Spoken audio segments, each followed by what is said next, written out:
On the list. Evelyn crossed her arms. Bert Sorensen from the New York Press Herald wasn't on the list. He got in, but he's a man. I should have... Don't even think about it. Chase speared her with his gaze. I will not have a repeat of the Paris fiasco. You made the ANS a laughingstock. Evelyn lowered her chin. Yes, sir.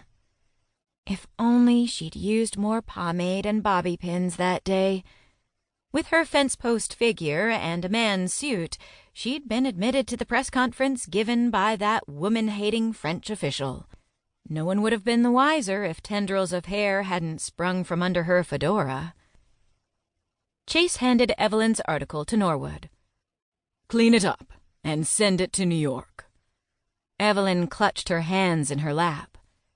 Please keep the part about the man and the hat.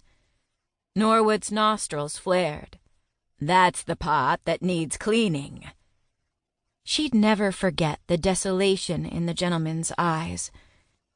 He'd reminded her of Grandpa Schmidt, who had been born Jewish. He'd converted to Christianity, but the Nazis wouldn't care.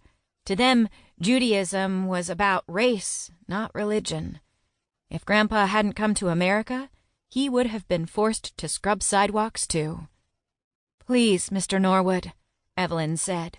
The story needs to be told. America needs to know I owe it to him. To him? The man on his knees.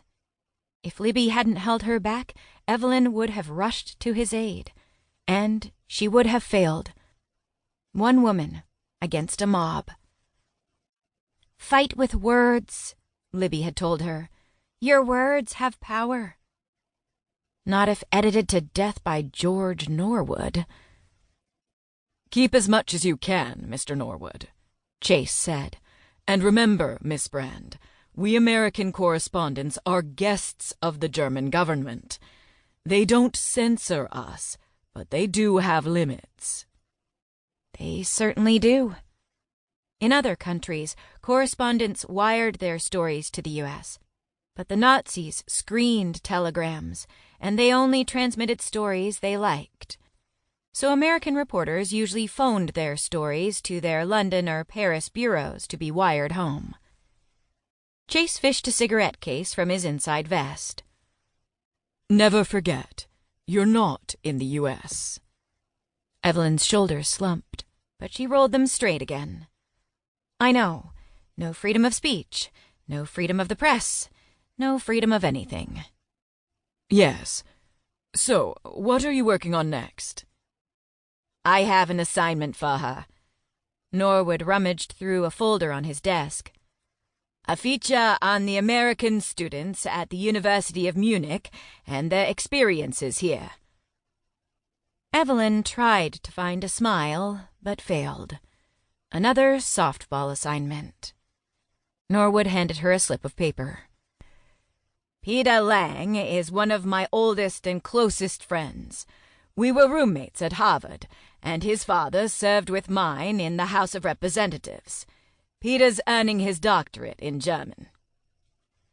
Another East Coast prep school Harvard man, like Norwood and Chase and every bigwig at ANS.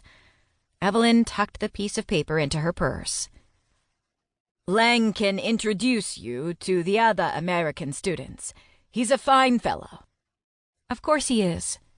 Somehow she kept the sarcasm from her voice. Hamilton Chase stood. I'm looking forward to that article. Thank you, sir. After she shook his hand, she went out into the newsroom full of clacking typewriters, lively banter, and the actual news. This was where she belonged.